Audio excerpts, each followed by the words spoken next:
Hey everyone, welcome to another episode of The Desk Drop. So this week, I have the absolute pleasure to announce I've got Shabri, CEO of SalesWorks with me. Shabri, how are you? I'm doing well, thank you, Alex. How are you? Yeah, I'm good, thanks. I'm good. I'm in my new office, which is basically just like a glorified shed at the back of my garden. But yeah, it seems to work. Whereabouts in the world are you at the moment? I'm in London. I'm in not so sunny London, but it's Friday, so I'm excited. Good stuff. Good stuff. Well, again, thanks for joining me. So this week we're going to be talking about enhancing SDR performance, mindset, that kind of stuff. But before we go into it, for those listening and watching, can you tell us a little bit about yourself and the business you work for?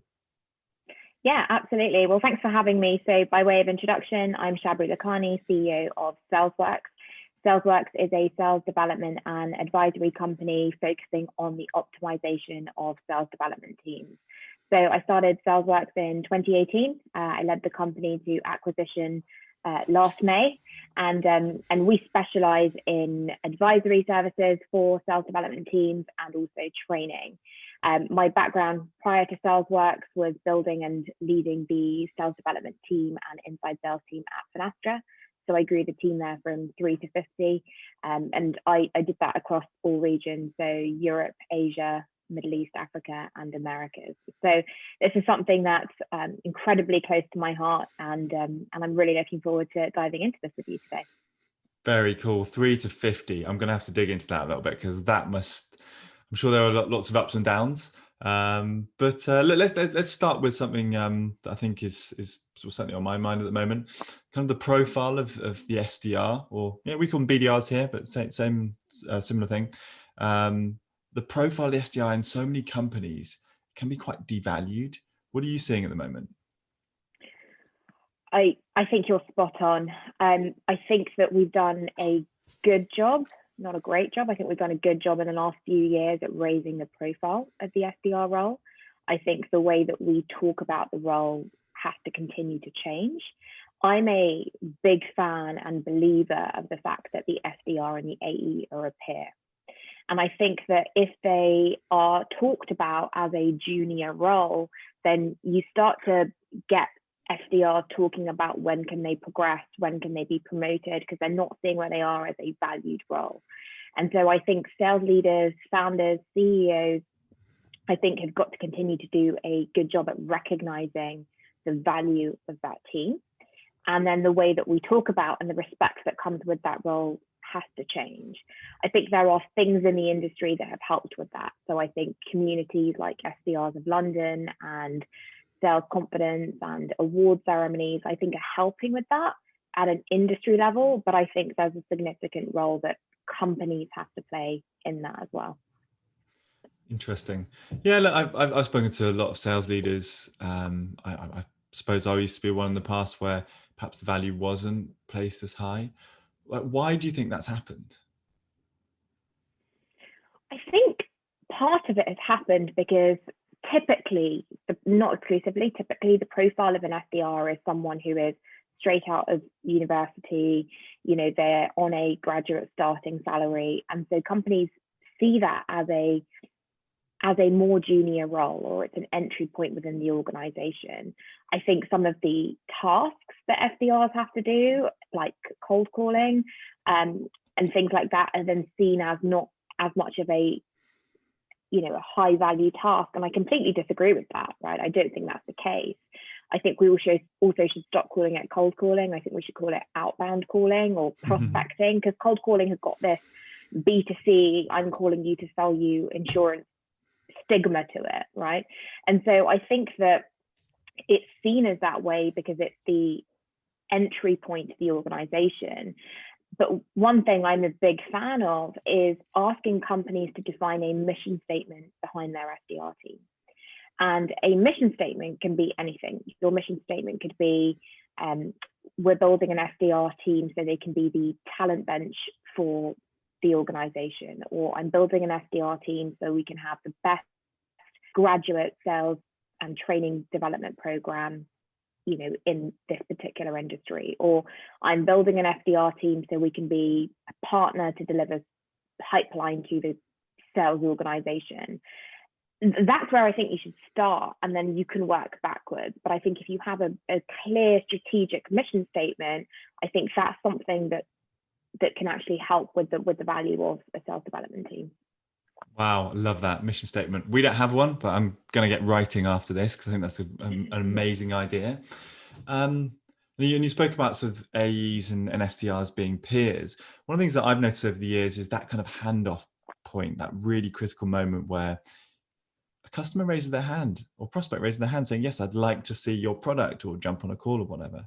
Where do you stand on the, should SDRs be doing the discovery and what does a good handoff look like? I love this topic. I think it depends on your sales cycle to an extent. I'm a big fan of SDRs doing discovery, with the caveat that they've been trained on how to do discovery, because otherwise you just end up with a weak discovery. I'm also a big fan of a warm handoff with an SDR and an AE. And it's great for me when I hear companies say, oh, we don't have SDRs attend that handoff call because they should be prospecting. And actually, you want to not think about it from that point of view. You want to think about it from a really good customer experience or prospect experience perspective. So if I'm speaking to you and I've qualified you as a lead, I think you'd want to know that I'm actually going to be there as a point of continuation in your conversations, right? Not just getting passed like a hot potato to someone else and there's no, and there's no continuation with that. So I think companies need to enable that, because I think it also helps from a motivation perspective. If I'm an SDR, I want to know where that conversation that I've worked really hard to get is going to go. And so I think that feedback loop is really important, so SDRs can actually see what's happening. And naturally, they're going to get motivated to find more of those conversations. So it acts as a huge point of motivation as well. I absolutely love that. And I'm glad we're on the same page. All of our BDRs are on that initial call. It always happens. I also think it's because they're doing a lot of hard work to break through to someone. And it might be that one thing that they've said on a cold call that they can bring up before you go into, let's say, the demo part of it. If you're doing it as part of that first call, it could be like, hey, you told me this. This is where we want to focus. Is there anything else you want to cover? Otherwise, you can have that disjoint and you're almost starting from scratch again. I see it leading to quite a poor customer experience if that isn't maintained. Nice. Okay. So you mentioned sort of training and coaching. What are the fundamentals that you believe every business needs to master for, I don't know, what are those core pillars that you teach for SDRs that they need to be competent at to be rock stars? I think when we look at training, I think there's the content behind training, which is, everything that sits behind prospecting. So how do you handle objections? How do you build rapport? All of that sort of stuff. And I think then there's the qualification discovery. So how do you use storytelling? How do you use influence? How do you do an effective discovery? I think that taking a step back from that, we often get companies come to us and say, can you do some SDR onboarding? And I always ask, what's your objective in onboarding? And they say, well, to get them fully ramped and to get, and I think the mistake companies make there is that's not the objective of onboarding. The objective of onboarding is to teach someone the fundamentals so they can start. Because if you try and do everything at one point, it's not going to land. It's really interesting. So Gartner did a study and they said that SDRs retain 15 to 20% of what they learn during onboarding, right? Which means that's not a lot. No, so 80 to 85% is just not retained. And so when you look at training, you've got to look at training as an ongoing event, an ongoing process. And I know you and I have spoken about this before, right? Training is often a fire and forget initiative. And what you get then is people not effective. So I think as you look at SDR training, map out what the fundamentals are to get your team what I like to call phone ready, right, or prospecting ready. So that is confidence, and that's confidence in terms of having a conversation. But don't start with product training. I love to start with industry training, Because if you don't understand the problems that your solution solves, you're not going to get anywhere, right? So at Finastra, we always started onboarding with what is a bank, the context that we sold financial software. So before you even get into the software and the platforms, what is a bank? And I know it sounds really basic, but actually it's not, right? And so, if you're selling to sales leaders, for example, do a run through of what does a SaaS sales team look like? What does an account executive do? What does a customer success rep do? Because if you've come straight out of university, you don't know that. You don't know what ARR is, you don't know what MRR is. And so starting with industry training is really important. So it's the industry, then it's your solution. And I recommend doing solution either by a marketing person or a salesperson, because they can actually talk through the value as opposed to getting technical. And then I would build on that with sales skills, because then you can tie the sales skills to everything you've learned along the way. So that's how I like to think about training. Oh, I absolutely love that. Yeah, don't sort of throw the product at them and tell them all about the product. Solve the problem. I love that. What is a bank? That's gold. Is that something you introduced? It is, yeah. It's because so we didn't used to have that, and we did a week of product training. And I remember sitting down with the team after and saying, so what do you think? And they were completely lost. They're like, we don't know what treasury is, so there's no point of learning a treasury platform. We don't know what treasury is, right? And so you start to go into the granular details, and I think that makes you start to talk about the product differently. I saw Josh Bourne posted on LinkedIn last week. He had 2 pictures of a scooter, and on the left it said the world's first electronic scooter that goes from 0 to 60 in 3 seconds or whatever that was. And on the right hand side, it had a scooter and said, gets you to work quicker and cuts out all the traffic, right? And that just, you've got a product description there, and then you've got a value description there. And it makes such a big difference. You look at that and you think that's why someone would buy a scooter, is to reduce your commute time. And so if you start with the industry training, you can then start to talk about the value in a lot more detail. And that's one of the things that we come up against in our training so often. And that's where reps get stuck, which is, how do you talk about what you're actually selling? There's another example that I love in the books that the guys from Refact wrote, and they talk about babysitting services. They sell hours, but you're not buying hours. You're actually buying a night out with your partner or equivalent, right? And it's so interesting to think that's what people are actually buying. So we've got to just change the way we're having these conversations. Love that. That's gold. Some 2 brilliant examples there. So yeah, I from an onboarding training perspective, that's a scary stat, the 15%. It kind of makes me a little bit nervous, but I'm going to go back and take that. It's an obvious topic that a lot of SDRs, they do want to become account executives. The majority of them think, I need to get into sales. I want to be an SDR, do my time, and then I'll hopefully one day I'll become an AE. That's the majority situation, right? Talk to me a bit more about what you're seeing in the industry, and perhaps businesses can get better at nurturing talent, creating career paths effectively so that they're set up for success in the future. Great question. I think one of the most popular roles right now, and Alex, you've done a brilliant job at this at Reach Desk, right, is creating a progression path for a team lead. And I think that having an SDR team lead or a team manager is the most important thing to make sure you're getting the most out of your team. And Ben's a shining example of this. But I think that, often people say, where do you think SDR should report, sales or marketing? My honest opinion is I don't think it matters. I think what matters more is that you've got someone who is living and breathing the day-to-day success of that team.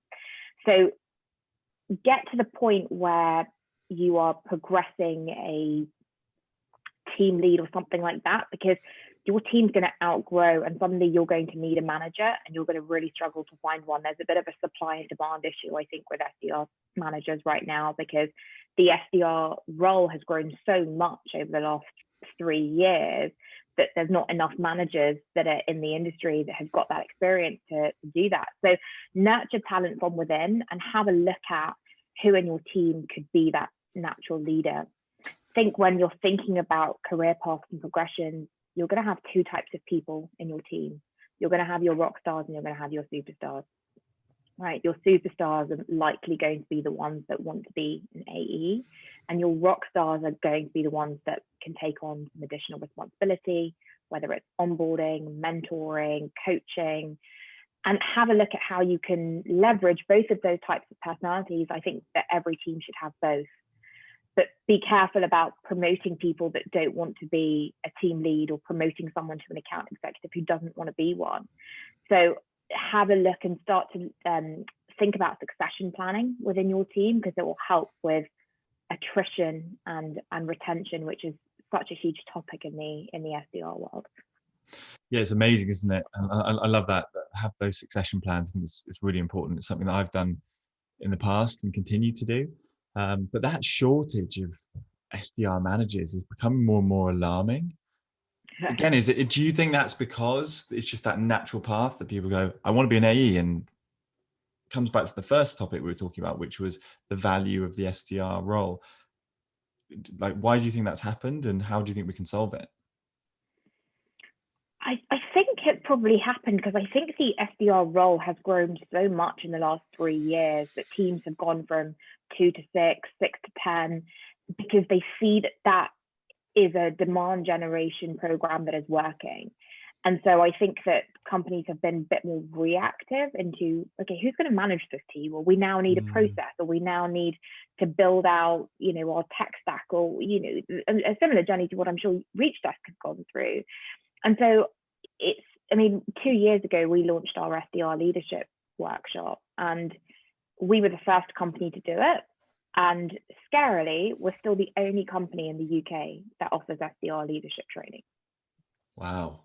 And I find that surprising, because it's such a nuanced role that I think the enablement has got to go alongside that. But I think that it's rocketing, and I think that look at how you can nurture talent and build your team into future leaders. That's how I started. I started as an SDR. I went into a team lead. I went into a manager, and I loved it. And so, but this was 10 years ago now, and it wasn't really a thing. So I think that the growth in the role, I think, is really positive, and we're creating more of a community around that at SalesWorks, and we're doing events and panel discussions and things like that, because otherwise you get shoehorned into a sales leadership or an SDR community, and you're not really that's not really dedicated. So we're doing a lot around that right now, and I'm looking forward to raising the visibility of that role. Yeah, nice. I think part of it for me as well, I totally agree with what you've said, but also it's how those leaders have been compensated. Because sales leadership is generally compensated on that close one revenue or ARR target, something along those lines. But the SDR manager role it's compensated in a very different way.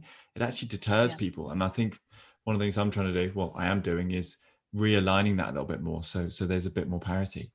I know. Anyway, just something for us to maybe champion in the future. Very cool. And one of the things that you've always been phenomenal at is that storytelling element. How do you teach storytelling within the outbound role? Because sometimes it's seen as something that's like, I'm not going to get that many opportunities to get the storytelling side of things in there. How do you teach it?